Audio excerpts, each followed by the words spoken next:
এত সুন্দর ও চেনা মুখটা আমার অচেনা লাগছে। এই কোনো আশকে দেখছি আমি? উস্খুস্কো চুল, শুকনো মুখের বদনখানি গাল ভর্তি দাড়িতে ঢেকে গেছে। উনার মুখে যেই উজ্জ্বলতা আর সজীবতা চকচক করে উঠত সেটা কোথাও একটা হারিয়ে গেছে। উনার সুন্দর গায়ের গড়ন মিলিয়ে গেছে। বাচ্চাদের ন্যায় বেডের সাথে মাথা লাগিয়ে আমার হাত ধরে ঘুমোচ্ছেন উনি। আসলে কি হয়েছে উনার? অতীতের কথা মনে করতে খুব একটা বেগ পেতে হলো না আমার। ওপরের দিকে তাকাতেই মনে পড়ল সবকিছু। অ্যাক্সিডেন্টের দৃশ্যটা জ্বলজ্বল করে ভাসতে থাকল। ভয়ে হাত পা ঠান্ডা হয়ে এলো আমার। আমার মুখে থাকা অক্সিজেন মাস্কটায় বেশ অস্বস্তি লাগছে। হাত নাড়ানোর চেষ্টা করলাম আমি। কাপা কাপা হাতটা আয়াসের হাত থেকে ছাড়ানোর চেষ্টা করতেই আয়াস নড়েচড়ে উঠলেন। আমি দমে গেলাম না। নিজের পাও নাড়াতে থাকলাম। যেন কতদিন নিজের শরীরটাকে নাড়ানো হয়নি। শরীরের প্রত্যেকটা অঙ্গপ্রত্যঙ্গ যেন অকেজো হয়ে পড়েছে। এবার আমার নড়াচড়া দেখে চোখ ডলতে ডলতে উঠে মাথা উঠিয়ে ফেললেন আয়াস। আমি পিটপিট করে উনার মুখের দিকে তাকিয়ে থাকলাম। উনি চোখ ভুলে সোজা আমার দিকে তাকাতেই উনার চোখ জ্বলজ্বল করতে লাগল। উনার ঠোঁটের কোণে হাসির আভা দেখতে পেয়ে হাতটা উঠিয়ে উনার দিকে তাক করলাম। উনার হাসিটা আরও প্রসারিত হয়ে গেল। আমার উঠানো হাতটা নিজের হাতে বন্দি করে নিলেন উনি।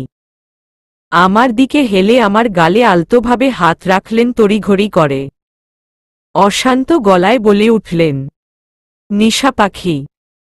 কতদিন পর আমার কানে নিশা পাখি নামটা আসাতে আমার মুখেও হাসি ফুটে উঠল। আমিও কথা বলার চেষ্টা করলাম, কিন্তু অক্সিজেন মাস্কটা যেন আমার কথা বলাতে খুব বিরক্তি সৃষ্টি করছে। তাই হাত পা হালকা ছোড়াছুড়ি করলাম।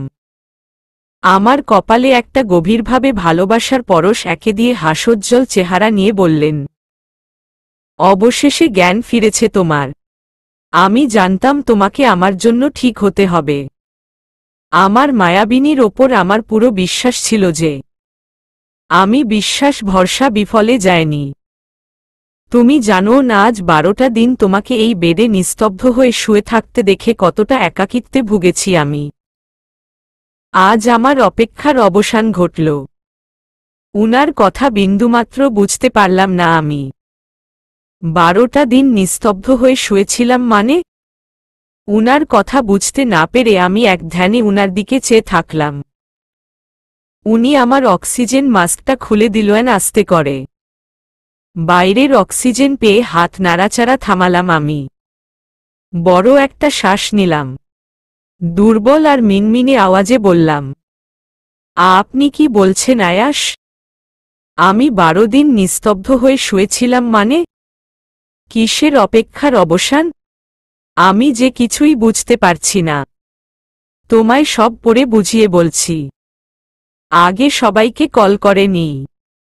সবাই যে তোমার অনেকটা টেনশন। আর ডক্টরকেও খবর দিতে হবে। তোমার চেকআপ করাতে হবে তো। কথাটা বলে আমার হাত ছেড়ে দিয়ে উঠে দ্রুত গতিতে কেবিন থেকে বেরিয়ে গেলেন উনি। আমি শুয়ে থেকে বোঝার চেষ্টা করলাম, আসলে আমার হয়েছিলটা কি? যেন এমন মনে হচ্ছে আমি মৃত্যুর সাথে লড়াই করে ফিরেছি। আমার কি খুব খারাপ কিছু হয়েছিল? কেন আমার মনে পড়ছে না?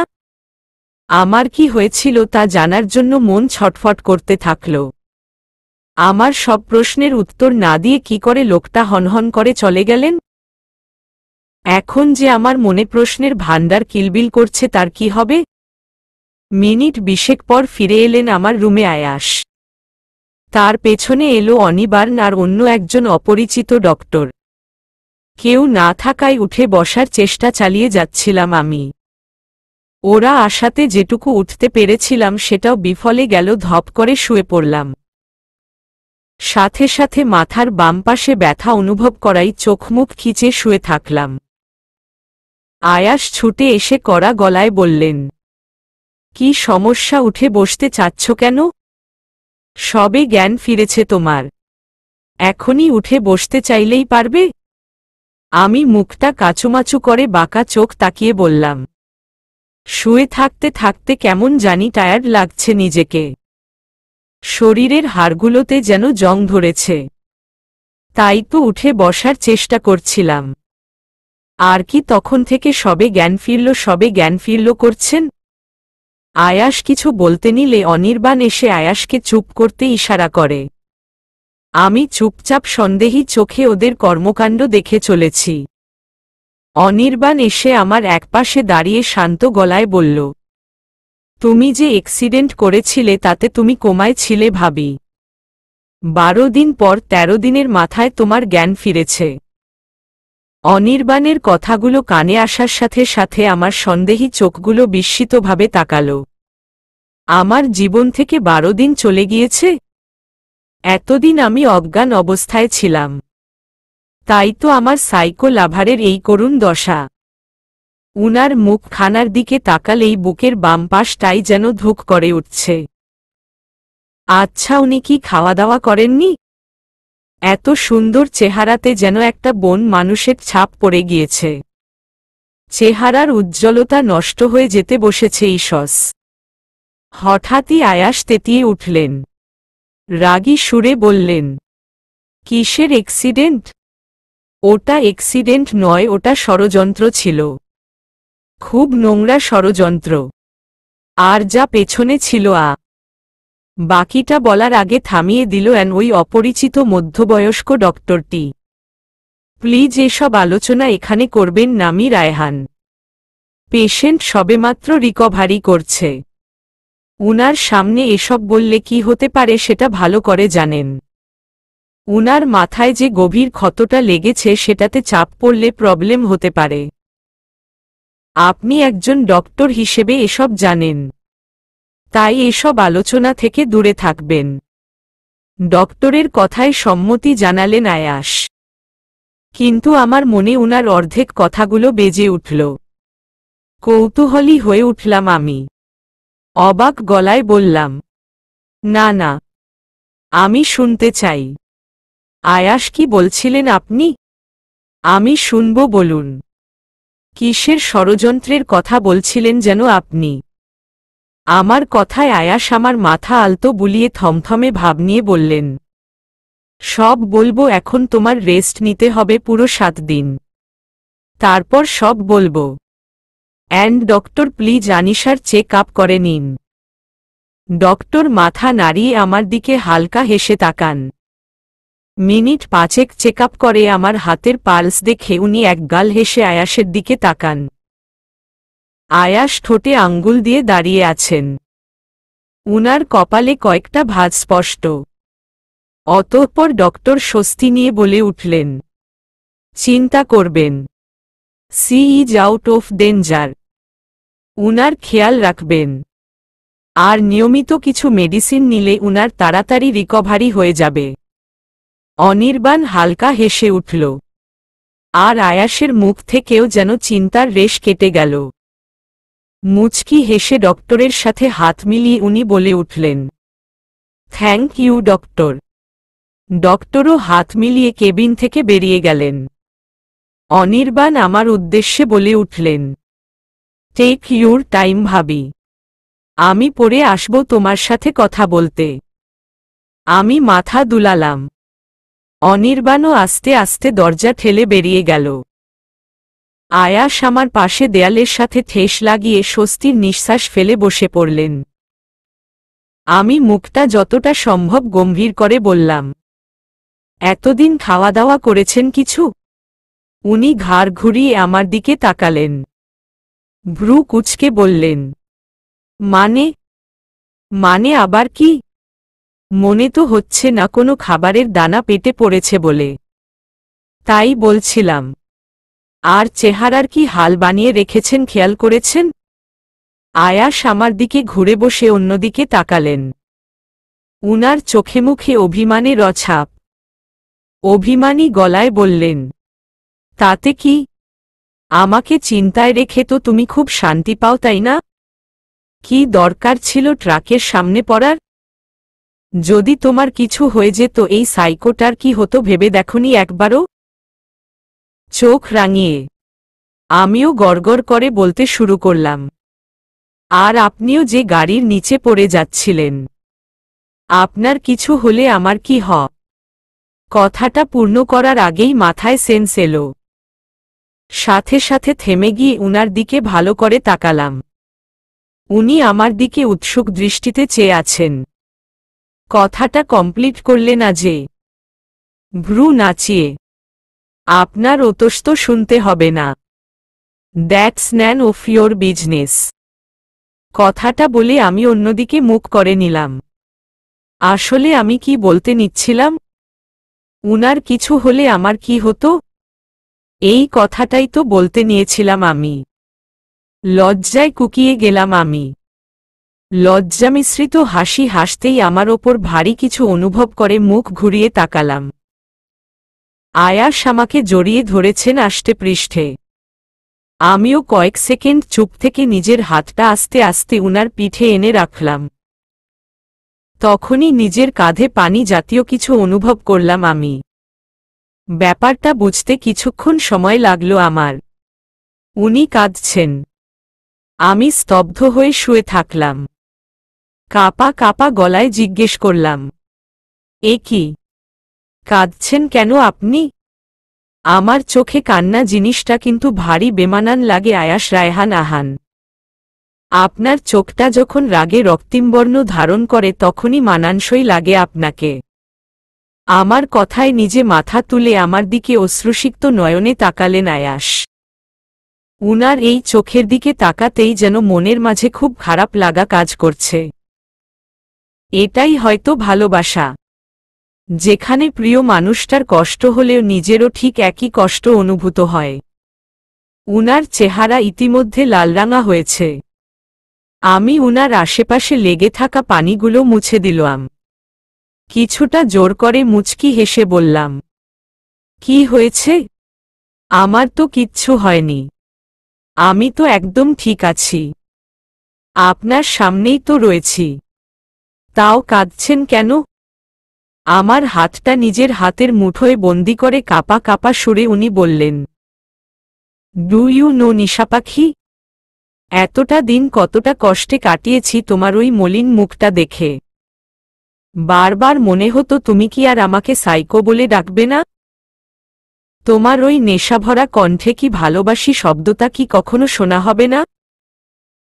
সবাই আশা ছাড়লেও আমি এক মুহূর্তের জন্যও আশা ছাড়িনি। সব সময় মনে হতো তুমি আবারও আমার কাছে ফিরবে, আমাকে জড়িয়ে ধরে বলবে, আপনি একটা সাইকো, পাগল, মানসিক রোগী। আর আমার আশা পূরণ হয়েছে। তুমি আবারও আমার কাছে ফিরেছ নিশা পাখি। আর তোমায় কখনো এসব বিপদের মুখে পড়তে দেব না। সব সময় তোমায় নিজের বুকে আগলে রাখতে চাই আমি। হুহ, যা ইচ্ছে করবেন, বাধা দেব না। কিন্তু এখন আপনার মুখে বাঁকা হাসি দেখতে চাই আমি। কড়া গলায় কথাটা বললাম আমি। আমার কথা শুনে আয়াসের মুখে হালকা হাসি ফুটে উঠল। উনার হাসি দেখে আমার মনে প্রশান্তির সুখ বয়ে গেল। বাহ বাহ, জ্ঞান ফিরতে না ফিরতে দেখছি হাত ধরে রোমাঞ্চ শুরু হয়ে গেছে। বেশ ইন্টারেস্টিং ব্যাপার স্যাপার তো। দরজার দিক থেকে রুষার কণ্ঠ পেয়েই আয়াস আমার হাত ছেড়ে দিল। আমি হাত নামিয়ে দরজার দিকে তাকালাম। দরজার কাছে রুষা আর মেঘা দাঁড়িয়ে আছে। আমাদের হাতছাড়া দেখে রুষা আর মেঘা কিটকিট করে হেসে ভেতরে ঢুকে পড়ল। পেছনে পেছনে আম্মু আর বাপিও ঢুকল। বাপিকে দেখে চোখের কোণায় পানি এসে জমা হল। বাপি হুইল চেয়ারে বসে ছটফট করছে। আমি আয়াসের উদ্দেশ্যে বললাম, আয়াস, আমাকে বসিয়ে দিন না প্লিজ। কিন্তু তুমি তো বসতে পারবে না এখন। কাল থেকে বসা আর হালকা হাঁটতে বলেছে ডক্টর। আমি এবার জেদ ধরেই বললাম, দিন না প্লিজ, না হলে আমি কিন্তু একা বসার চেষ্টা করব। কথাটা বলেই উঠতে নিলাম আমি। কিন্তু আয়াস আমাকে ধরলেন। এরই মাঝে আম্মু চিন্তিত গলায় বলল, আহ আনিশা, কেন জেদ করছিস মা? তোর শরীর ভালো নেই। আয়াস কোনোমতে আমাকে ধরে বসিয়ে দিল। পেছনে বালিশের সাথে ঠেস লাগিয়ে বসলাম আমি। তারপর শক্ত গলায় বললাম, আমার শরীর ঠিক নেই।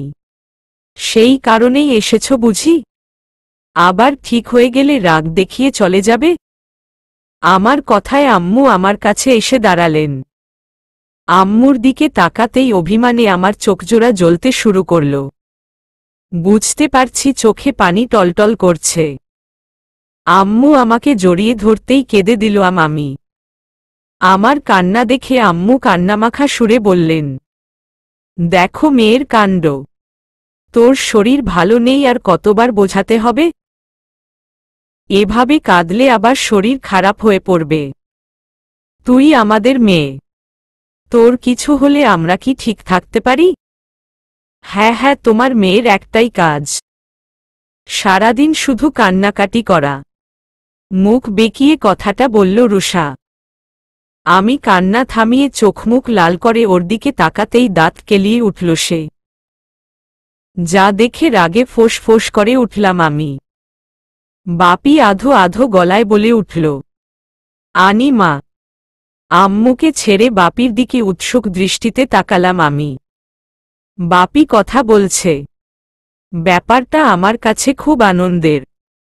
ছুটে গিয়ে জড়িয়ে ধরতে ইচ্ছে করছে বাপিকে, কিন্তু আপসোস, আমি এখন সেটা পারব না। বাপি হুইল চেয়ারের চাকা ঠেলে আমার বেডের দিকে এগিয়ে এলেন। ইশারায় মাথা নিচু করতে বলল বাপি। সাথে সাথে আমি একটু কষ্ট করে মাথা নিচু করলাম। বাপি আমার মাথায় চুমু খেয়ে বললেন, ভুল বুঝেছিলাম তোকে আনিমা। আমাকে আর তোর মাকে ক্ষমা করে দে। দিবি তো? কথাটা বলে আমার দিকে তাকালেন বাপি। আমি মাথা ঘুরিয়ে আয়াসের দিকে তাকাতেই দেখলাম উনি আমাদের বাবা মেয়ের মিলনের দৃশ্য চোখ ভরে দেখছেন। উনার চোখেও যেন এক রাশ আশা ফুটে উঠেছে। আবারও বাপির দিকে তাকিয়ে দুর্বল গলায় বললাম, এভাবে কেন বলছো বলো তো? ভুল তো আমারও ছিল। তোমাদের ওই পরিস্থিতিতে যা বোঝা উচিত ছিল তাই বুঝেছ। সন্তানের কাছে মা বাবা কি দোষী হতে পারে? বাপি আমার মাথায় হাত বুলিয়ে দিয়ে দীর্ঘ নিঃশ্বাস ছেড়ে বলল, হুমমখন রুষা আমাকে তোর এই অ্যাক্সিডেন্টের খবরটা দিল তখন যেন বুকটা ফেটে যাচ্ছিল আমার। তোকে আর আয়াসকে দুজনকেই ভুল বুঝেছিলাম। আয়াসের মতো একটা সোনার টুকরো ছেলেকে কত কি না বলেছি। জানিস মা, তুই চলে যাবার পর আয়াস এসেছিল আমাদের বলতে যেন আমরা তাকে না পারি তোকে ক্ষমা করে দিই যেন। সেদিন হয়তো মেঘার বৌভাতের পরের দিন ছিল। সেদিন কেউ আমরা তার কথা শুনিনি। তারপর যখন তোর সাথে এই অঘটন ঘটার পরের দিন আমরা ছুটে এলাম। তারপর থেকে আয়াসকে দেখছি, ও তোকে ঠিক কতটা ভালোবাসে। তোর জ্ঞান না থাকা সত্ত্বেও তোর সাথে কথা বলতো, সব সময় তোকে চোখে হারাত, দিন রাত এখানে পড়ে থাকত, আর আমাদের আশ্বাস দিয়ে যেত। তারপর ও আমাদের বলল যে ও তোকে জোর করে বিয়ে করেছে। তখন ভুলটা পুরোপুরি ভেঙে গেল আমাদের। বুঝতে পারিনি আমার মেয়েটার দোষী ছিল না। তোমরা বুঝতে পেরেছ, এটাই আমার জন্য অনেক বাপি। ভেবেছিলাম এই জীবনে হয়তো আমি আর তোমাদের মুখোমুখি হতে পারব না। একদিনে অ্যাক্সিডেন্টটা হয়ে ভালোই হয়েছে। তোমাদের রাগ তো ভেঙেছে। কথাটা বলে আয়াসের দিকে বিস্মিত চোখে তাকালাম আমি। উনি সেদিন তাহলে এই কাজে ব্যস্ত ছিলেন? আমার আম্মু আর বাপির কাছে ক্ষমা চাইতে গেছিলেন। উনার প্রতি যেন আমার ভালোবাসা আর সম্মান বেড়ে গেল আমার। আস্তে আস্তে সবাই কমবেশি কথা বলল। এর ফাঁকে অনির্বাণ আর রুষার চোখাচোখি ইশারায় কথা বলা জিনিসটা বেশ এনজয় করে ফেলেছি। বাপি, আম্মু, মেঘা আর রুষা চলে গেছে। বাপির বেশি স্ট্রেস নেওয়া ঠিক নয়। তাই আয়াস বাড়ি পাঠিয়ে দিয়েছেন। আর মেঘা আজই ঢাকায় ফিরবে। নতুন বউ আর কতদিন শ্বশুরবাড়ি থেকে দূরে থাকবে। দুপুরে হালকা কিছু খাওয়ার পর আমায় ওষুধ খাওয়াচ্ছেন আয়াস। ওষুধ খাওয়ার পর উনার দিকে চোখ ছোট ছোট করে তাকালাম আমি। আমার তাকানো দেখে ভ্রু উঁচিয়ে ইশারা করলেন আমায়। আমি ফিচেল গলায় বললাম, আপনি খেয়েছেন? উনি ওষুধের বোতলের ছিপি লাগাতে লাগাতে শান্ত গলায় বললেন, সব ওষুধ খেয়েছ? আমি চোখজোড়া আরো ছোট ছোট করলাম। উনি স্পষ্টভাবে কথা ঘোরানোর চেষ্টা করছেন। আমি রাগে কটমট করে বললাম, একদম কথা ঘুরাবেন না, আমাকে অ্যান্সার দিন।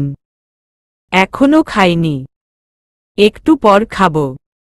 তোমাকে আমার ব্যাপারে মাথা ঘামাতে হবে না। কথাটা বলে চুপ করে গেলেন আয়াস। আমি মুখ ফুলিয়ে বসে রইলাম কিছুক্ষণ। উনি বাইরে চলে গেলেন। উনি বাইরে যাওয়ার পর আমি আশেপাশে তাকাতে লাগলাম। যে জিনিসটার খোঁজ করে আশেপাশে তাকালাম সেই জিনিসটা পেয়েও গেলাম। হাত বাড়িয়ে আয়াসের ফোনটা হাতিয়ে নিলাম আমি। ফোনের লক খুলতেই আমার ঘুমন্ত ছবি চোখের সামনে ভাসতে লাগল। ফোনের স্ক্রিনে আমার ছবি রেখেছেন উনি। তাও যখন আমি কোমায় ছিলাম তখন কার ছবিটা উনি ওয়ালপেপারে রেখে দিয়েছেন।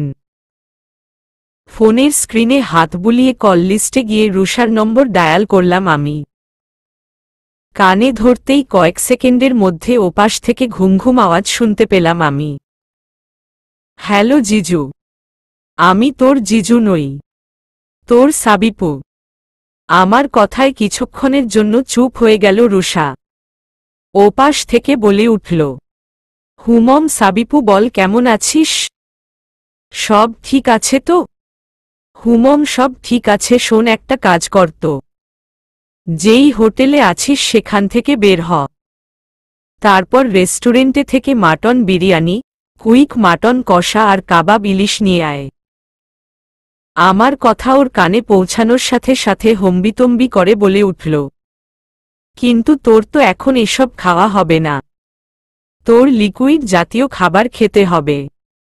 আমি কি বলেছি আমি খাবো? তোকে নিয়ে আসতে বলেছি, তুই নিয়ে আসবি। বেশি কথা না বলে নিয়ে আয়। আধ ঘন্টার মধ্যে তোকে যেন এখানে দেখতে পাই।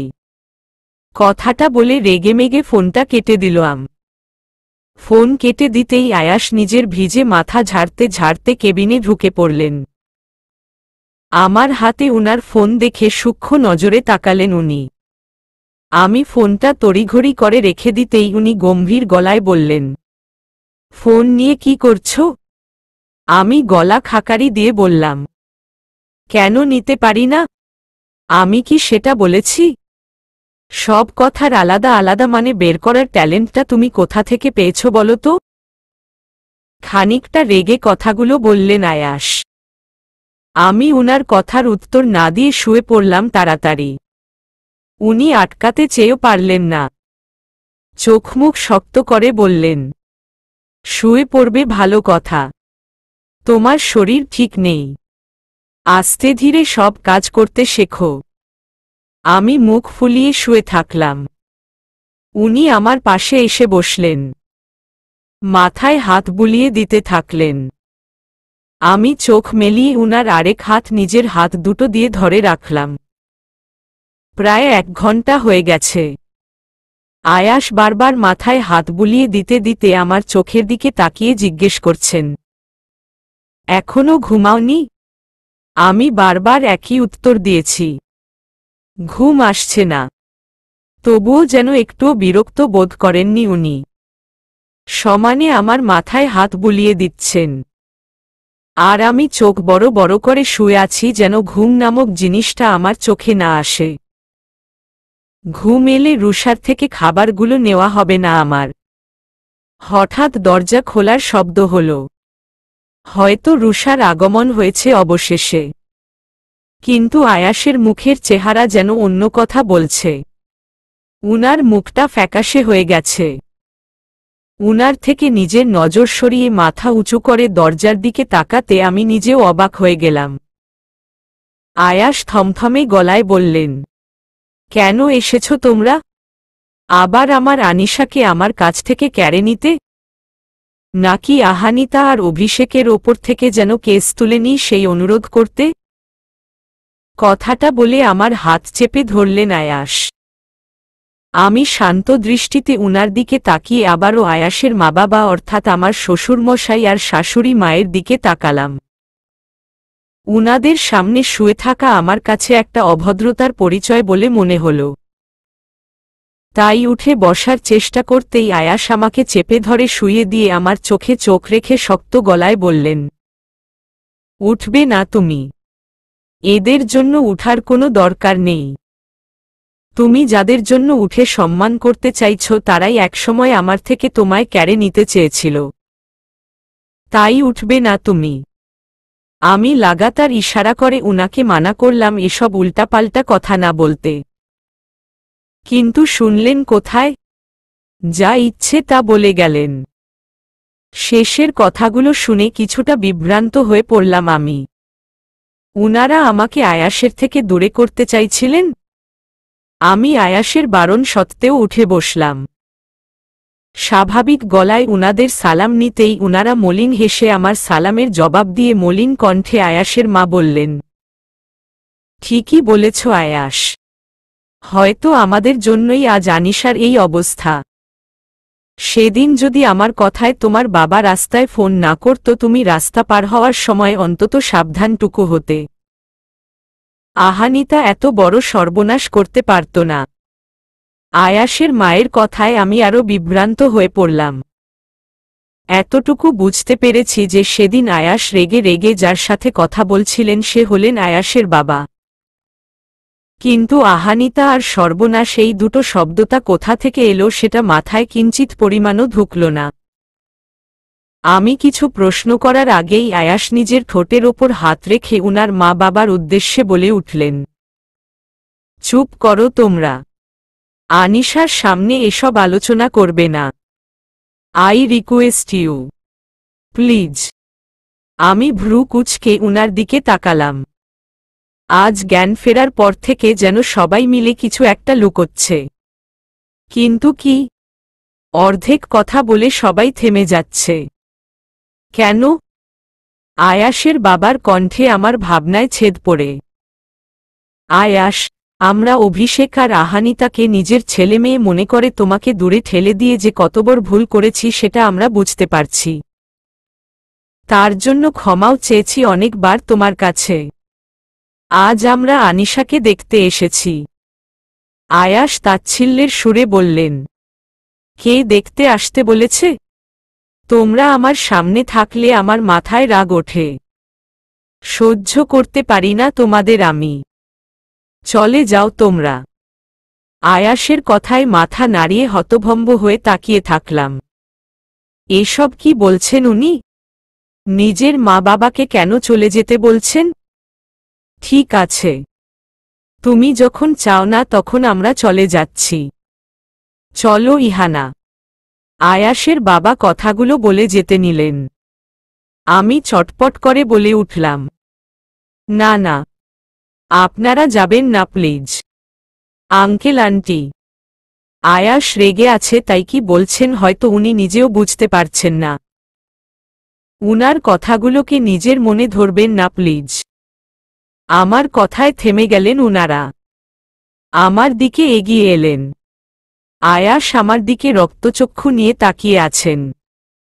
আমি অসুস্থ না হলে নির্ঘাত এতক্ষণে আমার গালে ঠাস ঠাস করে চর বসিয়ে দিতেন। কিন্তু আমি অসুস্থ হওয়ায় সেই আশাটা হয়তো পূরণ করতে পারছেন না। এই অসুস্থতার হালকা সুযোগ নিয়ে উনার রাগটাকে তেমন পাত্তা দিলাম না। আয়াসের মা বাবা আমার পাশে দাঁড়িয়ে আমার মাথায় হাত বুলিয়ে দিলেন। আয়াসের মা দুঃখ ভারাক্রান্ত গলায় বলে উঠলেন, আসলেই ভুল হয়েছিল আমাদের। তোমার মতো মেয়েকে চিনতে ভুল করেছি। আমার ছেলে তোমায় ভালোবেসে যে ভুল করেনি সেটা জানতে পেরেছি। তাড়াতাড়ি ভালো হয়ে ওঠো তুমি। তুমি ছাড়া আমার ছেলে অসম্পূর্ণ। আমি হালকা লজ্জামিশ্রিত হাসি দিতেই আয়াস রাগে দাঁতে দাঁত চেপে বললেন, কি তখন থেকে আমার ছেলে করছ?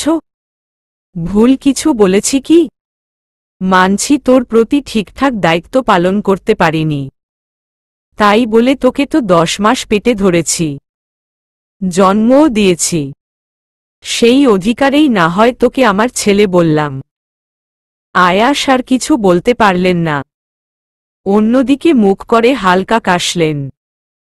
খুব জানতে ইচ্ছে করছে আয়াস কেন উনার মা বাবার সাথে এমন ব্যবহার করেন। এর কি কোনো বিশেষ কারণ আছে? কার থেকে জানতে পারবো এর কারণ?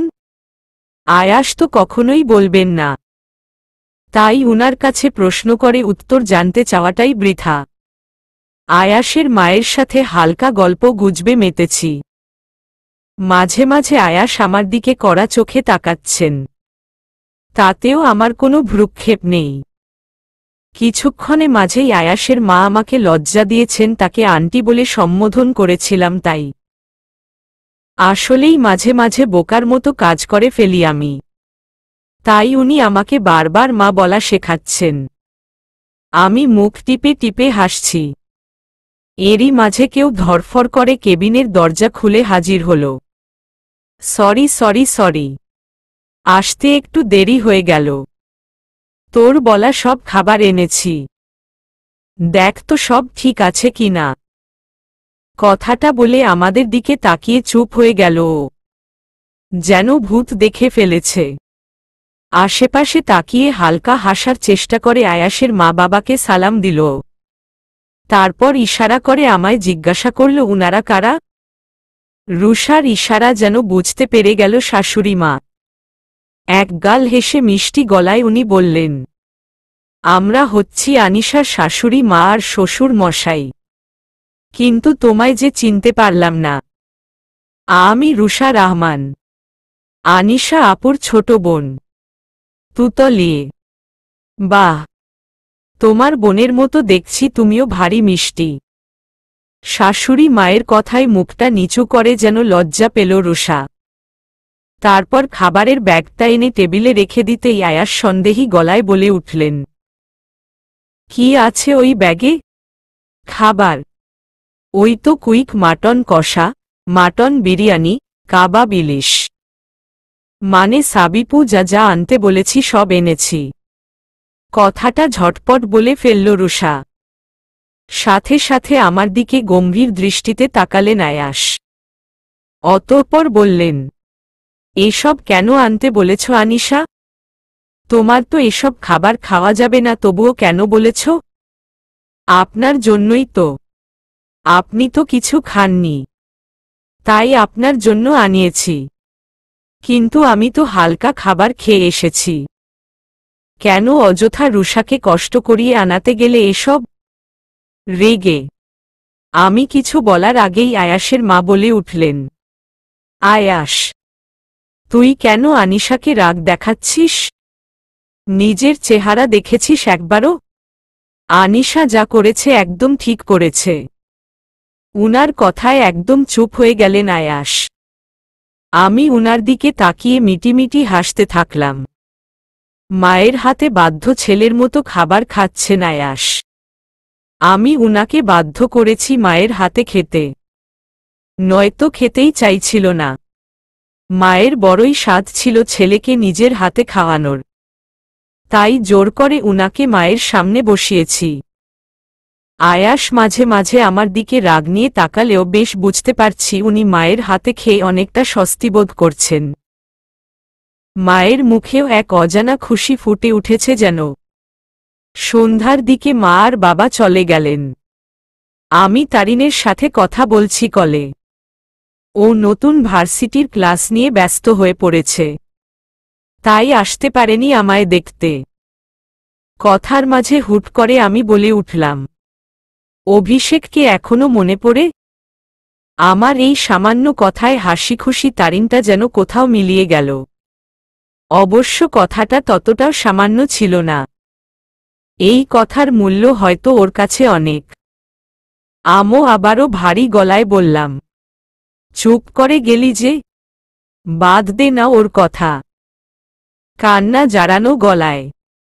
ওর কথাতে স্পষ্ট বুঝতে পারলাম ও কাঁদছে।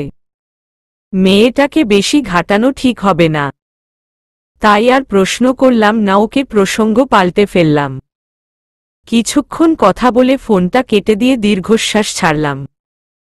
ভালোবাসা এমন একটা অনুভূতি যেটা কাউকে সুখের সাগরে ভাসিয়ে দিতে পারে, আবার কাউকে দুঃখের সাগরে ভাসিয়ে দিতে পারে। এর ফলাফল দুরকমই হয়। যে ভালোবাসা হারায়, যে ভালোবাসার দ্বারা প্রতারিত হয়, সে বোঝে কষ্টটা কত গভীর হয়। পরের দিন সকাল সকাল আয়াসকে জোর রিসোর্টে পাঠিয়ে দিয়েছি আমি। 2 থেকে 3 দিন ধরে একই জামা কাপড়ে আছেন উনি। উনারও ফ্রেশ হওয়াটা ভীষণভাবে দরকার। এবং কড়া গলায় বলে দিয়েছি আমি সেই আগের আয়াসকে দেখতে চাই। উনি প্রথমে যেতে না চাইলেও আমার জেদের সাথে হার মেনে চলে গিয়েছেন উনি। সন্ধ্যের পর ফিরবেন এখানে। উনি যাওয়ার পর যেন একা হয়ে পড়লাম। একা একা বসে বসে কি করা যায় ভেবে পেলাম না। শুনেছি শিরিনের বিয়ে। আজকে ওর বিয়ের দিন। হুট করেই ওর বিয়েটা ঠিক হয়ে গিয়েছে অরণ্য জিজুর সঙ্গে। এবার আনুষ্ঠানিকভাবে বউকে ঘরে তুলতে চান অরণ্য জিজুর পরিবার। তাই আসতে চেয়েও আসতে পারেনি এখানে সে। ভাবছি ওকে কল করলে কেমন হয়। ফোনটা হাতে নিয়েও রেখে দিলাম। না, বিয়ের দিন কত কাজের মধ্যে নিশ্চয় বিজি সে। তাই আর কল দিলাম না তাকে। শুয়েবসে বিকেল গড়িয়ে এলো। হাঁটতে ইচ্ছে করছে আমার, কিন্তু হয়তো একা ওঠা সম্ভব নয়। যেন নতুন করে হাঁটা শিখতে হবে। দুপুরে রুষা এসে আমায় খাইয়ে দিয়ে গেছে। তখন একটু হলেও হেঁটেছি ওকে ধরে। না পেরে এবার শিরিনের ফোনে ভিডিও কল দিয়েই বসলাম আমি। কিছুক্ষণ পরই কলটা রিসিভড হলো। সাথে সাথে ওকে কনে রূপে দেখে খানিকটা চমকে গেলাম। ওকে খুঁটিয়ে খুঁটিয়ে দেখে খানিকটা মজা করে বললাম, বাহ বাহ, তোর বান্ধবী অসুস্থ জেনেও এই দিনে বিয়ে করে নিচ্ছিস? How selfish you are. ধিক্কার জানাতে ইচ্ছে করছে। আমার কথায় যেন খানিকটা ইমোশনাল হয়ে পড়ল শিরিন। মুখটা বাংলার পাঁচের মতো করে বলল, হুট করেই অনুষ্ঠানের দিন ঠিক হয়ে গেল। তখন তো তুই ভালো ছিলি। কোথা থেকে কি হয়ে গেল? আর সময়টা পেছাতে পারিনি। আমি হু হা করে হেসে দিলাম। হাসি থামিয়ে কোনোমতে বললাম, বুঝেছি, আর কৈফিয়ত দিতে হবে না। আমি তো মজা করছিলাম। আমার কথার শিরিন বেককল হয়ে হাসি দিল। বেশিক্ষণ কথা না বলেই কল কেটে দিলাম আমি। কারণ কিছুক্ষণ পরই নাকি বরযাত্রী আসবে। তাই রেডি হতে ব্যস্ত সে। ফোনটা রেখে দিতেই কেউ একটা বলে উঠল, ভাবি আসব? কিছুটা হকচকিয়ে দরজার দিকে তাকিয়ে অনির্বাণকে দেখতে পেলাম আমি। ওকে দেখে মুচকি হেসে বললাম, হুমম এসো। পারমিশন নিতে হবে না। আমার কথায় মাথা দুলিয়ে কেবিনে ঢুকল অনির্বাণ। মুখটা হালকা ভার তার। কারণটা আমার অজানা। ও এসে আমার বেডের পাশে থাকা টুলে বসে পড়ল ধপ করে। তারপর থমথমে গলায় বলল, তোমার সাথে কিছু কথা ছিল ভাবি। হ্যাঁ বলো। অনির্বাণ নিজের মুখটা সিরিয়াস করে আমার দিকে তাকিয়ে বলল, তোমাকে যদিও এই সময় এসব বলা ঠিক নয়, তবুও জানানো জরুরি। নয়তো আয়াসকে ভুল বুঝেই থাকবে তুমি। কি বলতে চাইছো অনির্বাণ? ক্লিয়ারলি বলো। তোমার যে এই অবস্থা আজকে, তার জন্য কে দায়ী জানো? আমি ভ্রু কুঁচকে তাকালাম। কি বলতে চাইছে অনির্বাণ? কৌতূহলী গলায় বললাম, কে দায়ী থাকবে? এটা অ্যাক্সিডেন্ট ছিল। না ভাবি, তোমার সাথে ঘটা ঘটনাটা অ্যাক্সিডেন্ট নয়, প্ল্যানিং করে মারা হয়েছে। আর সেটা করেছে আহানিতা। কিন্তু তুমি তার টার্গেট ছিলে না। আয়াস ছিল। কেননা আয়াসই ওর ভাইকে জেলে পাঠিয়েছে আর ওকে বিয়ের জন্য রিজেক্ট করেছে। তার প্রতিশোধ নেওয়ার জন্য আয়াসকে শেষ করতে চেয়েছিল আহানিতা। অনির্বাণের কথায় থমকে গেলাম আমি। মনোযোগ দিয়ে ওর কথা শুনতে শুরু করলাম। ফ্ল্যাশব্যাক। সবেমাত্র কক্সবাজারে এসে পৌঁছেছে অনির্বাণ। খুব তাড়াহুড়োতে আছে সে। তাকে ইমার্জেন্সি কাজে হসপিটালে যেতে হবে। রিসোর্টের রিসেপশনে গিয়ে অনির্বাণ সরাসরি চাবি চাইল রুমের। রুম আগে থেকেই বুক করে রেখেছিল সে। রুমের চাবি ধরিয়ে দেওয়াতে হম্বিতম্বি করে উঠে এলো সিঁড়ি দিয়ে। চাবির দিকে খেয়াল করতেই সে দেখল ওর রুম নম্বর 609। ইংলিশে 609 লিখা আছে। 6 তলায় উঠে বাম দিকে দিয়ে 609 নম্বর রুমের দরজা খোলা দেখে ভ্রু কুঁচকাল ও।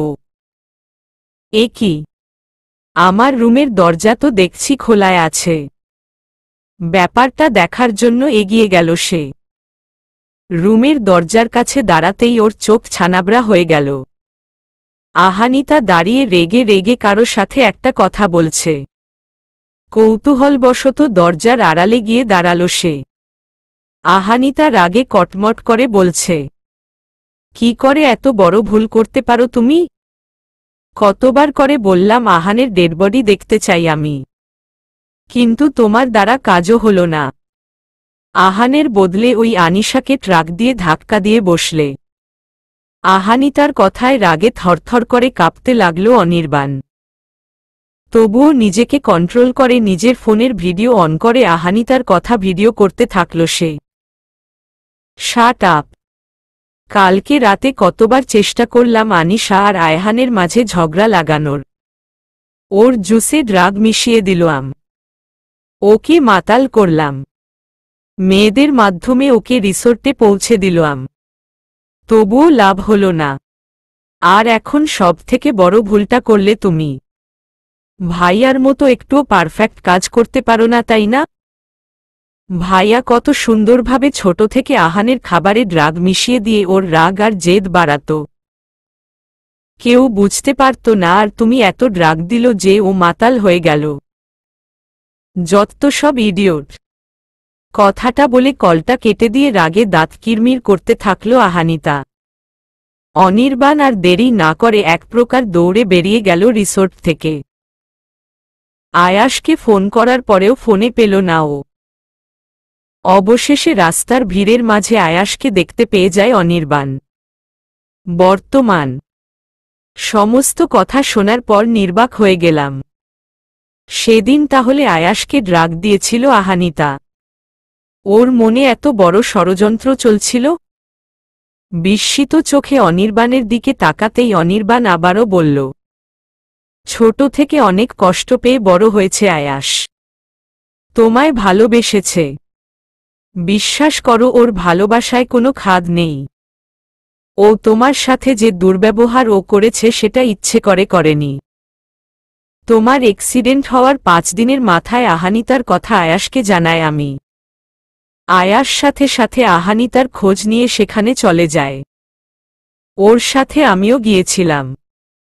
সেদিন হয়তো আমি না থাকলে আহানিতাকে মেরাই ফেলত আয়াস। বারবার ও বলেছে যে ওর ভাই আর ওর জন্য আনিশাকে কষ্ট দিয়েছে সে। আহানিতাকে কত মেরেছে তার ঠিক নেই। অবশেষে পুলিশ ওকে ধরে নিয়ে যায়। ও সেদিন আমার সামনে অনেক কেঁদেছে। পরে অভিষেক নিজের স্বীকার করেছে সব। ছোটবেলায় যখন অভিষেক হয়েছিল তখন আয়াস হয়নি। সেই কারণে অভিষেক ছিল সবার নয়নের মণি। খালামণি, আয়াসের মা, ঠিক অভিষেকের মতোই একটা ছেলে চাইত। অভিষেকের বয়স যখন 4 বছর ঠিক তখন খালামণির গর্ভে আয়াস আসে। আয়াস হওয়ার পর অভিষেকের প্রতি সবার আদর কমতে থাকে। দুজনেরই পছন্দ এক থাকায় সব জিনিস আয়াসই বেশি পেত। বড় হতে হতে অভিষেকের মনে হিংসা জাগতে থাকে। যেই খালামণি ওকে চোখ হারাত সেই খালামণি আয়াসকে চোখে হারাতে শুরু করেছিল। আয়াস যখন ক্লাস 10-এ ঠিক সেই সময় থেকে অভিষেক আয়াসকে ড্রাগ দিতে শুরু করে। আয়াসের রাগ আর জেদ বাড়তে থাকে। সময়মতো ড্রাগ ওর শরীরে না গেলে সবার সাথে খারাপ আচরণ শুরু করত। প্রথম প্রথম সবাই ওকে ভালোবেসে বোঝানোর চেষ্টা করলেও ও বুঝত না। তারপর আস্তে আস্তে সবাই ওর প্রতি বিরক্ত হতে থাকে, বিশেষ করে খালাম্নি আর খালু। তারপরেই তো খালাম্নি আর খালু অভিষেকের মা বাবার সাথে শেয়ারে বিজনেস করার জন্য আমেরিকায় চলে যায়। আয়াস রয়ে যায় দাদিমার কাছে। এবার বুঝতে পারছ আয়াসের ঠিক কতটা কষ্ট। ও ইচ্ছে করে খারাপ হয়নি ভাবি, ওকে খারাপ বানানো হয়েছে। আর মেঘার বিয়ের দিনেও আয়াসের ড্রিঙ্কে ড্রাগ মিশিয়ে দিয়েছিল আহানিতা, যার কারণে ও তোমার সাথে রুড বিহেভ করেছিল। আয়াসের কোনো দোষ নেই ভাবি। সবটা শুনে শব্দ করে কেঁদে দিলাম আমি। আমার ভালোবাসা কখনো আমার সাথে ইচ্ছে করে খারাপ ব্যবহার করেনি, বরং আমি উনাকে না জেনে শুনে কষ্ট দিয়ে গেছি। ব্যাপারটা ভাবতেই কষ্টে বুক ফেটে যাচ্ছে আমার। আমার কান্না দেখে ভরকে গেল অনির্বাণ। আমাকে শান্ত করার চেষ্টা করতেই আমি বললাম, কি করে শান্ত হব আমি? উনার সাথে দিনের পর দিন আমি কত খারাপ আচরণ করেছি জানো অনির্বাণ। আমি এজন্য উনার প্রতি ভালোবাসাটুকুও প্রকাশ করিনি, অথচ উনি আমাকে কতটা ভালোবেসেছেন। তাহলে দেরি করছো কেন? প্রকাশ করে ফেলো। অনির্বাণের কথায় কান্না থেমে গেল আমার। কাপা কাপা গলায় বললাম, আমায় হেল্প করতে পারবে? কেন নয়, অবশ্যই। আমার মুখের কোণে হাসি ফুটে উঠল। সবে মাত্র রিসোর্ট থেকে হসপিটালে ফিরেছে আয়াস। আনিশার কেবিনে ঢুকে নিজের দিকে তাকিয়ে বলে ওঠে, দেখো এবার আমি আগের আয়াস হয়েছি তো, নিশা পাখি। কথাটার প্রত্যুত্তরে কোনো জবাব এলো না। সামনে বেডের দিকে তাকাতেই ও অস্থির হয়ে আশেপাশে তাকাল। চিৎকার করে বলে উঠল, নিশা পাখি কোথায় গেল? আশেপাশে হন্নি হয়ে খুঁজেও আনিশার কোনো কুলকিনারা পাওয়া গেল না। চেঁচামেচি করে হসপিটালটা মাথায় তুলে ফেলল সে। কিন্তু হঠাৎ ওর ফোনের মেসেজের টোনটা বেজে উঠল। কাপা কাপা হাতে ফোনের মেসেজ ওপেন করতেই স্তব্ধ হয়ে গেল সে। সমুদ্রের কিনারে একা বসে আছে আপনার মায়াবিনী। তাড়াতাড়ি চলে আসুন, আপনার নিশা পাখি। মেসেজটা দেখে কারো কোনো রকম কথা না শুনেই বেরিয়ে আয়াস। সমুদ্রের কিনারে বসে তাদের ঢেউ খেলা দেখছি আমি। প্রচণ্ড বাতাসে আমার অবাধ্য চুলটা উড়াউড়ি করছে। অপেক্ষা করছি আমার প্রিয় মানুষটার। হঠাৎ আমার কাঁধে কেউ হাত রাখল। আমি ঘুরে তাকাতেই আয়াসের চিন্তিত চোখমুখ দেখে মুচকি হাসলাম। উনি কড়া গলায় বললেন, আমাকে সবসময় চিন্তায় ফেলে কি মজা পাও তুমি বলো তো? আর কেন তুমি এই অবস্থায় একা এক? উনাকে কথাটা কমপ্লিট করতে দিলাম না, তার আগেই উনার ঠোঁটের ওপর আঙ্গুল রেখে বললাম, হুশস, অনেক কথা বলেছেন আপনি, এখন আমার বলার পালা।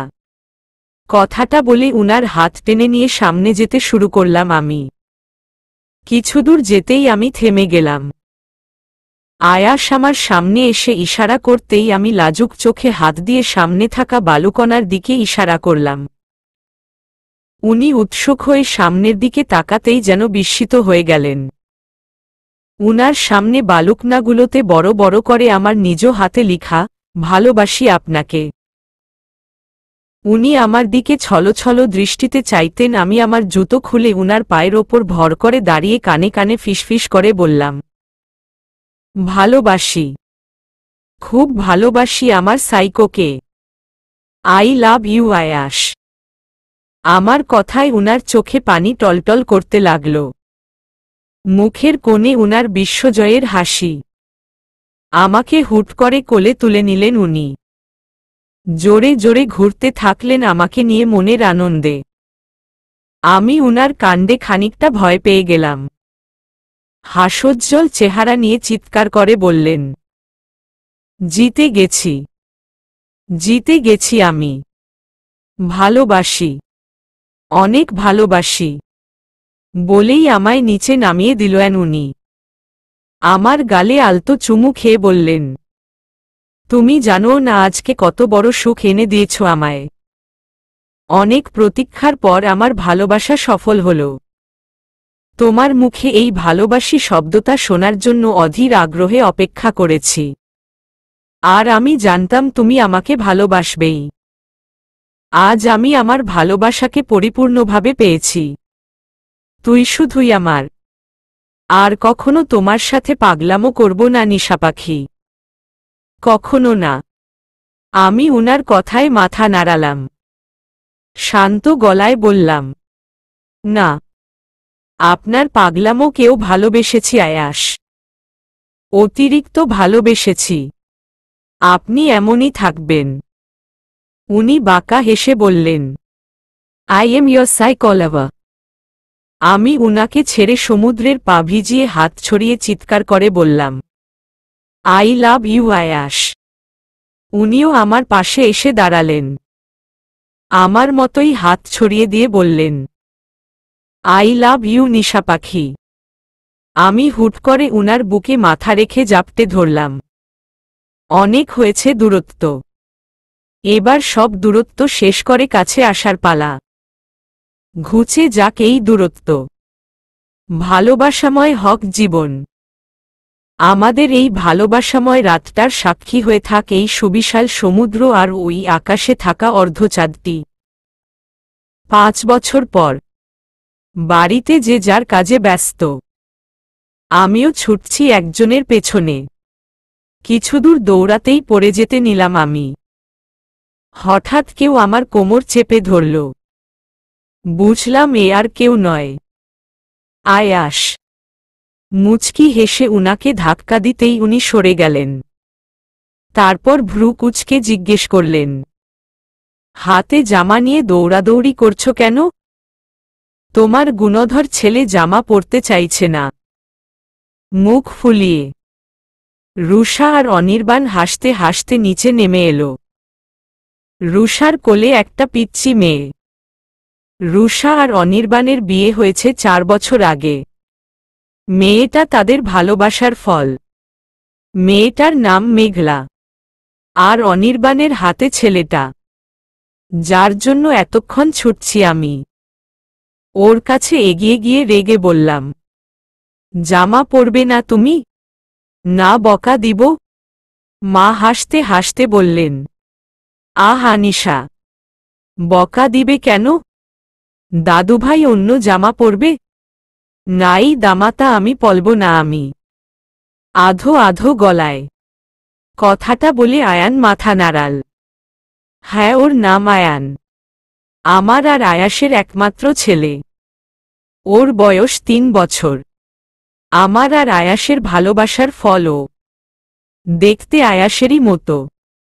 ওর রাগ জেদটাও পুরো বাবার মতো। এই দুই জেদিকে নিয়ে আমি কি করব ভেবে কুলকিনারা পাই না। আজ তারিন আর অভিষেকের বিয়ে। শত বাধার পর এক হতে চলেছে ওরা। জেল থেকে বেরিয়ে অভিষেক নিজেকে পাল্টে ফেলেছে। আর তারিনও অভিষেককে ভুলতে পারেনি। তাই ওদের বিয়ে ঠিক করা। অভিষেকও এখন মনে প্রাণে তারিনকে ভালোবাসে। ওদের বিয়েতেই যাচ্ছি আমরা। তাই বাপ আর ছেলে দুজনকেই রেডি করতে হিমশিম খাচ্ছি। অবশেষে রেডি করিয়ে ফেললাম আমি আয়ানকে। আয়াস আয়ানকে কোলে নিয়ে চলে গেল। আমিও ওর সাথে বেরিয়ে গেলাম। রুষা, অনির্বাণ আর মেঘলাও বেরিয়ে পড়ল। অভিষেক আর তারিনের বিয়ে বেশ ভালোভাবে এনজয় করলাম আমরা। সারাদিনটা হই হুল্লোড় করে কেটে গেল। রাতে ছাদে দাঁড়িয়ে আছি আমি। আজকের চাঁদটা যেন বেশিই জ্বলজ্বল করছে। আয়ানকে ঘুমিয়ে দিয়ে একাধারে তারা গুনছি আমি। হঠাৎ তারা গোনাতে ব্যাঘাত ঘটলা। আমার পেটে ঠান্ডা আর সেই চেনা স্পর্শে কেঁপে উঠলাম। আমার কাঁধে নিজের থুতনি ঠেকিয়ে দিল। আমি তো উনারই অপেক্ষা করছিলাম। পূর্ণিমার দিন আমরা দুজন এভাবেই জেতেনশা বিলাস করি একসাথে।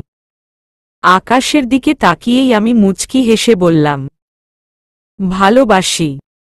আয়াস আমার কাঁধে চুমু খেয়ে বললেন, ভালোবাসি। অতঃপর আমাকে ঘুরিয়ে নিলেন উনি নিজের দিকে, আমার গাল ধরে বললেন, তোমার নামে রোদ্দুরে। আমি ডুবেছি সমুদ্রে। জানি না যাব কদ্দূরে এখনো। আমার পোড়া কপালে আর আমার সন্ধে সকালে। আমি কেন এলে জানি না এখনো। ফন্দি আটে মন পালাবার, বন্দি আছে কাছে সে তোমার। যদি সত্যি জানতে চাও, তোমাকে চাই, তোমাকে চাই। যদি মিথ্যে মানতে চাও, তোমাকেই চাই। সমাপ্ত।